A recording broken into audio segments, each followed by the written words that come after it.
네, 오늘 고성 칼럼은 김건희 리스크 연착륙시키고 민생 드라이브로 가야. 이게 이제 임기 전반기를 지나면서 윤석열 대통령이 지난 7일, 11월 7일이죠. 기자회견도 하고, 그러면서 이 전국의 어떤 반전을 위해서 여러 가지로 노력하고 있습니다.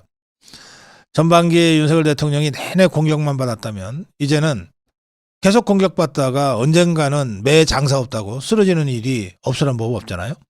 그래서 좀 더 능동적으로, 주동적으로, 또 공세적으로 국면을 전환하고 전국 운영에 주도권을 져야 되겠다. 이런 생각을 대통령부터 했기 때문에 지난 7일에 기자회견이 있었다고 저는 생각합니다. 그리고 지금 그걸 하기 위한 그 조치로 대통령실의 전면 개편 그리고 개각, 중폭 이상의 개각을 준비하고 있는 거죠.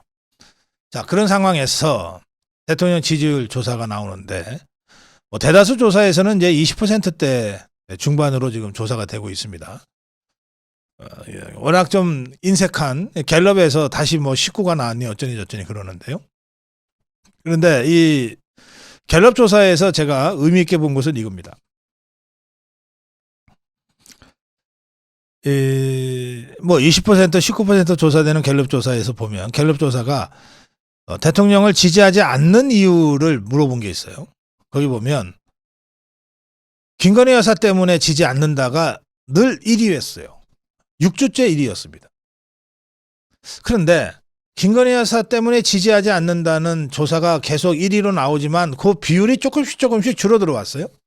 그러다가 마침내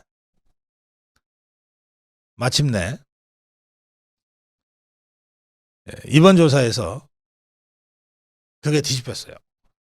그러니까 그 전까지는 김건희 여사 문제 때문에 윤석열 대통령 지지하지 않는다가 1위였거든요. 그다음에 2위가 경제 민생이 어려워서. 경제 민생 물가가 어려워서. 민생이 2위였어요. 대통령을 지지하지 않는 이유 2위였어요. 그런데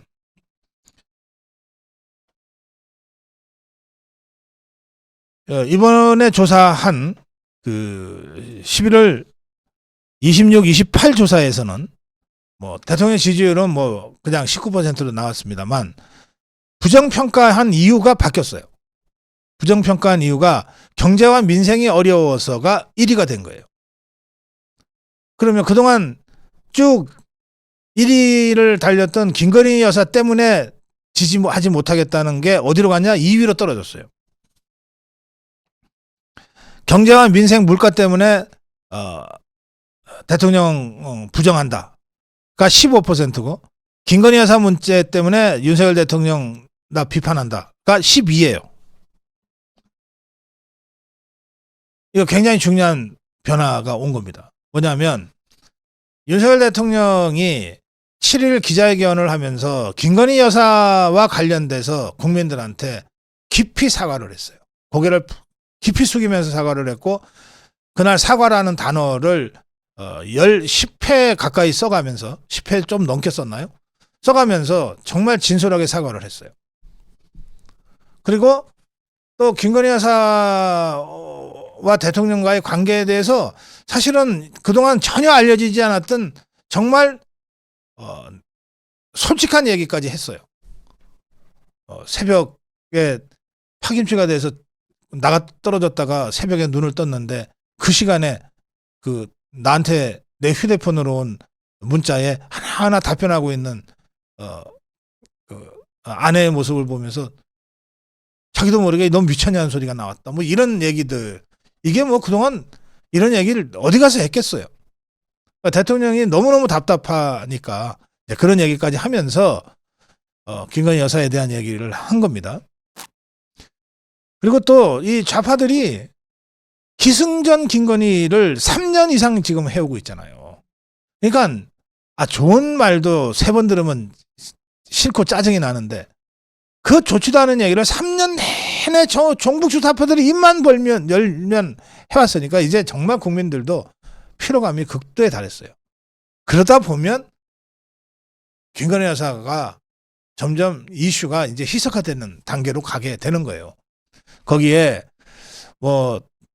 어쨌든 줄리가 아니었다고 하는 이 재판 결과도 나오고, 또 명품이라고 그동안 좌파가 공격했던 그 파우치백 사건, 그거 뭐 어쨌든 무혐의로 불기소되고, 도이치모터스도 무혐의로 불기소되고, 이런 것들이 사법적으로 하나하나씩 어쨌든 마무리가 되고 매듭이 지어져 버렸잖아요. 그러니까 김건희 여사에 대한 공격에도 아무래도 힘이 좀 빠지죠. 아무리 종북 주사파들이 여전히 김건희 여사 특검으로 어떻게든 이 식어가는 김건희 이슈를 다시 되살리려고 뭐 온갖 짓을 다 하지만, 그러나 그 동력이 예전 같지 않습니다. 반면에 이제 진짜 민생이 어려워서 윤석열 대통령이 지지할 수 없다고 하는 대답이 이제 1위가 된 거예요. 그래서 제가 이 조사를 보면서 이제 대통령과 우리 자유파의 노력으로 국면을 바꿀 수도 있게 됐지만, 우리 국민들도 여러 가지 이유로 이제 국면 전환에 대한 좀 요구들을 하고 있다, 이렇게 제가 느끼게 됐습니다. 실제로 민생이 굉장히 어려운데, 오늘 민생 토론회에서 대통령이 포커스를 맞춘 것은 자영업자 소상공인들이지만, 실제로 여러분들 다들 아파트에 사시는 분들이 많은데 요즘 그런 변화를 혹시 못 느끼셨는지 모르겠어요. 주말에 지하 주차장에 차대로 가면요, 요새는 주차장이 다 지하잖아요. 가면 차댈 데가 없어요. 이게 차가 안 빠져나가는 거예요. 날이 뭐 더우면 더운 대로, 추우면 추운 대로, 비가 오면 비가 오는 대로, 어쨌든 여러 가지 핑계로 주말에는 차 몰고 일단 어딘가를 나가는 게 우리 대한민국 중산층의 일상의 모습이었잖아요. 그래서 주말은 집에 주차장은 텅 비고 길거리가 다 주차장이 되고, 막 서너 시간씩 막 고생하면서도 어딘가를 갔다 와야 이게 주말을 보내고, 그러면 나가면 어쨌든 돈을 좀 쓰게 되고. 그런데 이제 서울의 아파트에 살면서 자가용 한 대나 두 대 갖고 있는 이른바 중산층들이 이제 안 나가요. 돈 쓰기가 겁나는 거예요. 안 나가요. 안 먹어요. 안 써요. 그러니까 주말에 이 주차장 차가 꽉 차 있는 거예요. 어디 나가질 않으니까. 요즘은 뭐 외식업도 거의 지금 나가서 외식하는 사람들은 거의 없다는 거 아닙니까? 전부 집밥 추세고, 집밥 선호고, 집에 가져가서 해먹는 그런 밀키트가 매춘이 늘고, 뭐 이런 변화들이 있잖아요. 이게 팬데믹 이후에 계속해서 이런 식의 변화가 있어서 이것도 민생이 굉장히 어렵다고 하는 것을 여러 가지로 반증하는 증거라고 저는 생각을 합니다. 그래서 동서고금을 막론하고 민생 무시해서 제대로 된 정권은 없거든요. 민생을 해야 돼요. 그건 정치의 본연이기도 해요. 그러니까 대통령도 이미 30여 차례 가까운 민생 토론회를 해왔잖아요. 이거를 정부가 열심히 하고 대통령이 열심히 해도 국민의힘이 받쳐주지 않아서 했는지 안 했는지도 모르고 선거에 이용도 못하고 넘어갔지만, 어쨌든 윤석열 대통령도 집권 초부터 민생 해온 셈이에요. 그러니까 이런 주객관적인 어떤 정세 변화를 잘 갈무리해서 이제 대통령이 또는 대통령실이 특별히 뭘 노력을 안 했는데도 김건희 여사 리스크는 이제 정말 국민적 피로도가 높아져서 조금씩 이른바 연착륙되고 있다.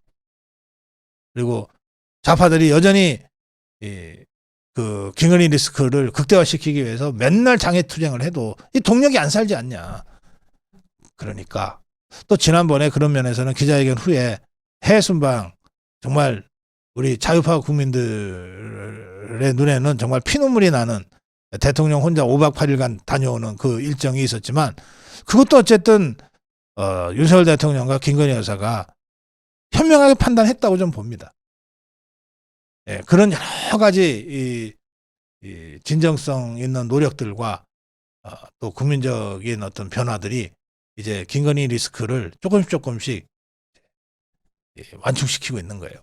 반면에 민생의 문제에 대한 국민적 요구는 점점 더 높아지고 있어요. 그러니까 집권 후반기를 지나면서 또 대통령실 전면 개편과 중폭 이상의 개각을 통해서 민생 내각으로 좀 전면적으로 탈바꿈시키자. 민생 드라이브를 제대로 좀 걸자. 이슈는 이슈로 덮는다 그러는데 저 정복주사파들이 그래도 계속해서 김건희 할 텐데 이 이슈를 덮을 수 있는 가장 바람직하고 확실하고 생산적이면서 임팩트 있는 이슈는 민생이다. 민생 내각으로 탈바꿈시키고 대통령부터 민생에 올인하는, 그렇게 되면 국민의힘도 안 따라올 수가 없거든요. 그런 방식으로 김건희 리스크를 연착륙시키고 민생 드라이브를 강력하게 걸어서 국면 전환을 주도적으로 해나가자. 네, 고성국 칼럼이었습니다.